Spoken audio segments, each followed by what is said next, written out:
Sa Bush State Prison, nanonood si Warden Bill at ang kanyang accountant na si Dwight ng pelikulang tinatawag na The Human Centipede 2. Sa pelikulang iyon, isang lalaki ang lumikha ng 10 taong alupihan sa pamamagitan ng pagkonekta ng kanilang mga labi sa likod ng isa't isa. Sa tingin ni Bill, napaka-stupid ng pelikula, ngunit inamin ng kanyang assistant na si Daisy na gusto niya ito. Isang galit na Bill ang nagsimulang hawakan siya ng hindi naangkop habang pinapaalalahanan siya na wala siyang karapatan sa isang opinyon. Sa sandaling iyon, nakatanggap si Bill ng isang tawag na nagpapaalam sa kanya ng isa pang insidente sa kanyang bilangguan. Habang papunta sa pinangyarihan, ipinaalala sa kanya ni Dwight na sila ang may pinakamataas na turnover ng tauhan, mga rate ng karahasan, at mga gastos sa legal at medikal ng anumang iba pang bilangguan sa bansa. Kung hindi nila ito malulutas sa lalong madaling panahon, papalitan sila ng gobernador, ngunit maaaring may ideya si Dwight. Sa quarters, lahat ng mga preso ay patuloy na iniinsulto si Bill dahil kilala siya sa pagiging asetista. Ang prisoner 277 ay gumagawa ng isang partikular na nakakatakot na banta at ipinangako ni Bill na aalagaan siya mamaya. Sa kalaunan, natuklasan ng mga lalaki na ang isang gwardya ay sinaksak ng isang bilanggo at si Dr. Jones ay nagpupumilit na panatilihin siyang buhay. Gayunpaman, tumatagal pa rin ng ilang sandali si Bill para ipaalala kay Jones na kailangan niya ang kanyang pisikal na pagsusuri. Ang gwardya ay sinaksak ng preso 178 na pinipigilan ng 2 opisyal, ngunit patuloy na nagbabanta. Iniinsulto ni Bill ang kanyang lahi at tinanong kung ano ang kanyang nangingibabaw na kamay. Kaya sinabi ni Dwight na right-handed siya.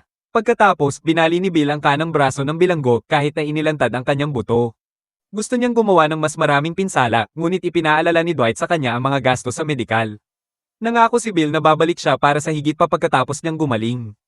Ang mga bilanggo sa selda ay nagsimulang umawit ng mga pagbabanta ng sabay-sabay at kahit 178 ay nanunumpa ng paghihiganti. Si Bill ay pumutok at nagpaputok sa koridor, na nagsasabing siya ay karapat-dapat sa paggalang, ngunit walang sino man ang nagseryoso sa kanya. Nang maglaon sa kanyang opisina, sinabi ni Bill kay Dwight na dapat nilang ibalik ang mga pamamaraan ng pagpapahirap sa medieval.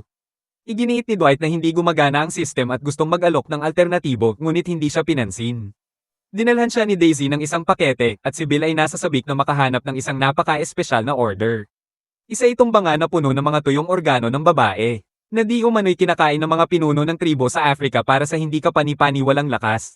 Kumain ng isa si Bill ng walang pag-aalinlangan. Sa sandaling iyon, nakatanggap si Bill ng tawag mula sa isang misteryosong boses na nagsasabi sa kanya na darating ang death squad para sa kanya. Isang takot na si Bill ang ibinaba at nagsimulang matakot, nagtago sa ilalim ng mesa at nagkarga ng kanyang baril. Alam ni Dwight na hindi ito ang unang pagkakataon na nangyari ito, kaya tinawag niya ang mga gwardya at kinumpirma ang kanyang hinala. Ginamit ni prisoner 346 ang kanyang buwanang tawag sa pamilya para sa isang kalokohan sa halip. Nang marinig ni Bill na nahulog na naman siya rito, napasigaw siya sa galit. Pagkatapos, pumunta si Bill sa infirmary para sa kanyang check-up at sinabi ni Jones na gusto niyang magpasuri dahil ang puso ni Bill ay hindi maganda, sinisisi ito sa stress. Iniisip ni Bill na ang stress ay para sa mga mahihina at hinawakan si Jones sa mga tainga na nagbabantang sisibakin siya kapag hindi siya nakatanggap ng magandang balita. Sinabi sa kanya ni Jones na siya ay nasa perpektong kalusugan. Nang maglaon, binisita ni Bill ang bilanggo 346 na nastrap sa isang table para sa kanyang kalokohan. 2 bantay ang nagdala ng mga balde ng kumukulong tubig at sinimulan itong ibuhos ni Bill sa mukha ni 346 na namimilipit at sumisigaw sa sakit. Naputol ang kanyang mukha, ngunit kahit na sa kanyang pagdurusa, sinabi niya kay Bill na nawala ang kanyang kaluluwa. Sa kalaunan, dumating si Gobernador Ho para bisitahin. Inalok siya ni Bill ng isang tabako, ngunit tinanggihan ito ni Hughes na sinasabing naninigarilyo lamang siya ng mga Cuban. Labis itong ikinagalit ni Bill kaya tumakbo siya para yakapin ang bandila ng Amerika. Pinagalitan ni Hughes si Bill dahil sa marahas na paraan ng pamamahala niya sa bilangguan na sinasabing nakakasira ito sa kanyang karera. Humingi siya ng mga pagbabago at babalik sa loob ng 2 linggo upang suriin ang sitwasyon. Kung ang mga bagay ay hindi mapabuti, Bill at Dwight ay tinanggal sa trabaho. Pagkaalis ni Hughes, muling nabalisa si Bill at ibinato ang lahat ng uri ng pang-iinsulto sa gobernador. Gayunpaman, tumanggi siyang baguhin ang kanyang sadistikong paraan at ipinadala ang lahat ng mga bilanggo sa bakuran kung saan dapat silang tumayo ng maraming oras sa ilalim ng nakakapasong araw sa tag-araw. Pumunta si Bill sa tore at nakipag-usap sa mga bilanggo gamit ang isang megaphone, iniinsulto silang lahat bago ipahayag ang isang bagong uri ng parusa, pagkastrat. Ang kanyang unang biktima ay 277 na ibinalik ng mga gwardya sa loob. Sa isang selda, nagpainit si Bill ng kutsilyo habang ang mga gwardya ay nakahawak ng 277 sa dingding. Ginamit ni Bill ang kutsilyo para putulin ang mga marbles ni 277 na nasisiyahan sa paraan ng pagsigaw niya. Pagkatapos, ipinadala ni Bill ang marble sa kusinero dahil gusto niyang kainin ito sa tanghalian. Tinatapos niya ang parusa sa pamamagitan ng pagtakip sa kanyang mukha ng dugo ng bilanggo. Sa opisina, pinilit ni Bill si Daisy na makipagkulitan sa kanya habang nasa kwarto pa si Dwight. Nang matapos sila, pinalunok ni Bill si Daisy ng gatas na ipinapaalala sa kanya na may utang siya sa kanya dahil pinalabas niya ang kanyang ama sa bilangguan. Humingi siya ng candy upang maalis ang aftertaste at sa wakas ay kumakain ng babaeng organ mula sa garapon, hindi alam kung ano talaga ito. Pagkatapos, kumakain si Bill ng 297's marbles para sa tanghalian na ikinaiinis ng kanyang kapareha. Iginiit ni Dwight na mayroon siyang ideya na pahusayin ang kanilang kulungan, ngunit hindi siya pinapansin ni Bill, galit dahil natagpuan niya ang mga DVD ng mga pelikulang Human Centipede sa kanyang mesa. Mamaya sa infirmary. Nasisiyahan si Bill na panoorin ang nurse na nagtanggal ng mga benda sa mukha ni 346 na patuloy na umiiyak sa sakit at iniinsulto siya. Susunod, sinabi ni Bill sa 178 na narito siya upang sundin ang kanyang pangako at baliin ang mga daliri ng lalaki. Ipinaalam sa kanya ni Jones na stable ang 277 at labis na nasisiyahan si Bill sa mga resulta kaya inanunsyo niya na bukas ay sisimulan na niyang i-cast ang bawat bilanggo. Nagpapasalamat si Dwight kay Jones sa pagtitiis sa kabaliwan ni Bill. Kaya, ipinaliwanag ni Jones na ito lamang ang lugar na hahayaan siyang magtrabaho ng walang lisensya. Nagising si Bill para kutsain siya, ngunit hindi pa rin siya tinatakot ng bilanggo at muling binyantaan siya. Isang bigong Bill ang nagsimulang sumakal sa kanya hanggang sa mapatay niya siya, kaya tinawag niya si Jones at hiniling sa kanya na buhayin siya. Nagawa ng doktor na palakasin muli ang tibok ng puso ni 277 gamit ang defibrillator para lamang mabulunan siya ni Bill at muling patayin. Pagkaalis ni Bill, hiniling ni Dwight kay Jones na panoorin ang mga pelikulang Human Centipede. Sa gabi, umiiyak si Bill sa sahig ng banyo. Bumalik siya sa opisina na may dalang baril at isang bote ng whiskey, nagrereklamo tungkol sa kawalang galang ng bilanggo at kung paano siya tatanggalin sa trabaho. Si Dwight ay sumisigaw at sumigaw sa kanya upang sa wakas ay makinig siya sa kanyang ideya. Gusto niyang gumawa ng malaking human centipede kasama ang lahat ng mga preso. Nangangahulugan ito na wala ng laban sa bilangguan. Wala ng pag-atake sa mga gwardya at wala ng kawalang galang. Pananatilihin itong nakaluhod ang mga bilanggo sa awa ni Bill at magiging perpektong hadlang sa krimen. Hindi iniisip ni Bill na makatotohanan ng mga pelikulang iyon, ngunit nakausap na ni Dwight ang direktor at kinumpirma na lahat ng ito ay medikal na tumpak. Iniisip pa rin ng galit na Bill na ito ay isang hanggal na ideya at pinaalis si Dwight na nang insulto sa kanya. Tumugon lang si Bill sa pamamagitan ng pagdura. Sa kanyang paglabas, binigay ni Dwight kay Daisy ang kanyang panyo at kumapit siya dito habang siya ay umiiyak. Pagkatapos, nagsimulang matakot si Bill at sumigaw tungkol sa kanyang pagkamuhi sa sangkatauhan. Pagkatapos kumain ng mas maraming organo ng babae, pumunta siya sa tore at sinimulang insultuhan ng mga bilanggo gamit ang kanyang megaphone, ngunit walang laman ang bakuran. Maya-maya, nag-iisang umiinom si Bill sa cafeteria nang biglang pinalibutan siya ng lahat ng mga preso. Sumigaw siya para humingi ng tulong, ngunit hindi dumating ang mga gwardya. Kaya naman, humihingi siya ng awa habang sinasabing sumusunod lang siya sa mga utos na lahat ay pinapayagang umalis at mayroon siyang problema sa puso. Ang mga bilanggo hawakan siya at 277 ay bomb-utos sa gilid ng katawan ni Bill para maipasok niya ang kanyang miyembro. Si Bill ay sumisigaw at dumudugo sa buong sahig habang pinupuno siya ng 277 ng kanyang binhi at ang iba ay umaawit sa pananabik. Sa malapit, pinipilit ng isa pang preso si Dwight na maging malikot sa kanya. Sa sandaling iyon, nagising si Bill mula sa bangungot na ito sa kanyang opisina. Kinabukasan, binisita si Bill ni na Dwight at Tom, ang tunay na direktor ng mga pelikulang Human Centipede. Nang subukan ni Tom na makipagkamay, niluwa siya ni Bill. Habang sinimulan ni Dwight na purihin ang karera ni Tom, sumali si Jones sa kanila at ipinaliwanag na kailangan niyang i-resuscitate muli ang 277 pagkatapos ng isa pang atake sa puso. Iginiit ni Dwight na ang Human Centipede ay isang perpektong plano upang harapin ang mga problema ng bilangguan at tiniyak ni Tom sa lahat na ito ay medikal na tumpak. Na ipinapakita sa kanila ang mga diagram na nakuha niya mula sa isang doktor bago siya gumawa ng mga pelikula. Pinag-aaralan ni Joan ang lahat ng mga diagram at kinukumpirma na posible ito.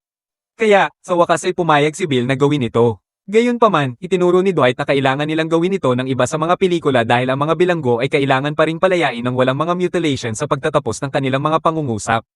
Sa halip na tanggalin ang kanilang mga ngipin, gagamit sila ng singsing upang panatilihing nakabuka ang kanilang mga bibig at sa halip na putulin ang kanilang mga ligament ng tuhod, maaari silang magdulot ng pansamantalang paralisis. Hindi gusto ni Jones ang proyekto, ngunit kailangang makipagtulungan kung hindi siya tatanggalin ni Bill.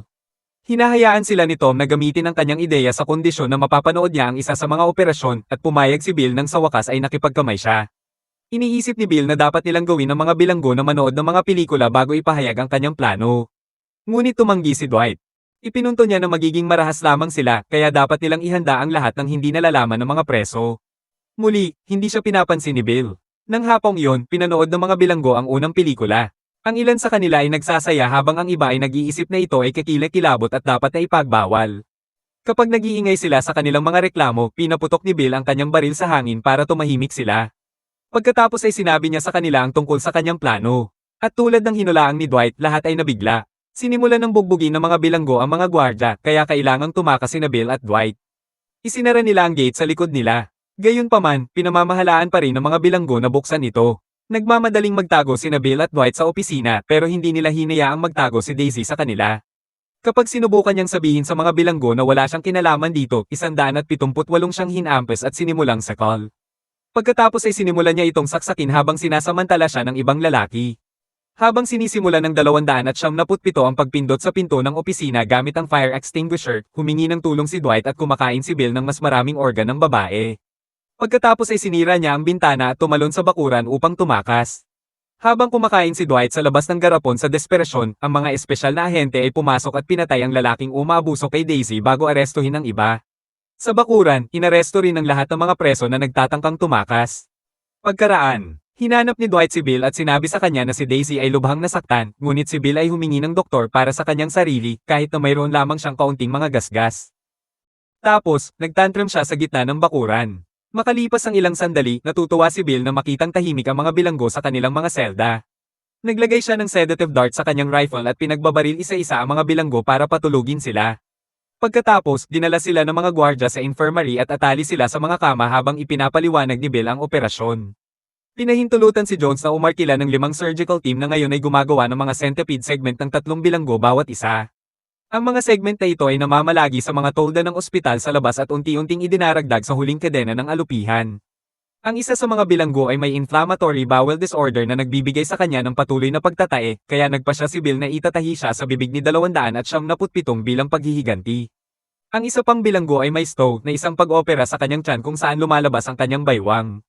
Dahil natahi ang kanyang tumbong, hindi siya maaaring nasa alupihan.